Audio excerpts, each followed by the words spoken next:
కొన్ని జర్నీస్ మనం ప్లాన్ చేసుకొని వెళ్ళాం, కానీ కొన్ని జర్నీస్ మనల్ని పిలుస్తాయి.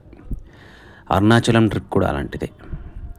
జనరల్ ట్రైన్లో స్టార్ట్ అయిన నా జర్నీ మార్నింగ్ అరుణాచలం రీచ్ అయ్యి డైరెక్ట్గా గిరి ప్రదక్షిణ స్టార్ట్ చేశా.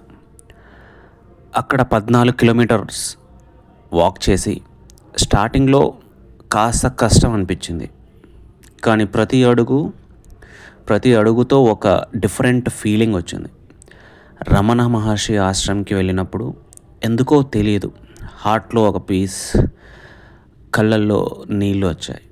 ఆ ప్లేస్లో ఉన్న సైలెన్స్ కూడా ఒక ఆన్సర్ లాగా అనిపించింది. తర్వాత మౌంటైన్ ఎక్కా. పైనుంచి వ్యూ చూస్తే ఆ ఫీలింగ్ మాటల్లో చెప్పలేం. నేచర్, టెంపుల్, ఆ అట్మాస్ఫియర్ అన్నీ కలిసి ఒక డిఫరెంట్ వరల్డ్ లాగా అనిపించాయి.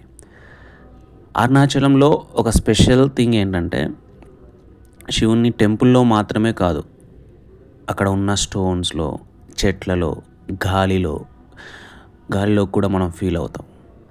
టెంపుల్ స్ట్రక్చర్ గురించి తెలుసుకుంటూ వెళ్ళడం, ఆ హిస్టరీ వినడం చాలా ఇంట్రెస్టింగ్గా అనిపించింది. క్విక్ దర్శనం కోసం 50 రూపీస్ టికెట్ తీసుకున్నా, కానీ ఆ దర్శనంలో టైం ఎంత గడిచిందో తెలియదు. గిరి ప్రదక్షిణ చేసేటప్పుడు అసలు డిస్టెన్స్ తెలియలేదు, కానీ నైట్ అయ్యాక ఒరిజినల్ జర్నీ స్టార్ట్ అయింది.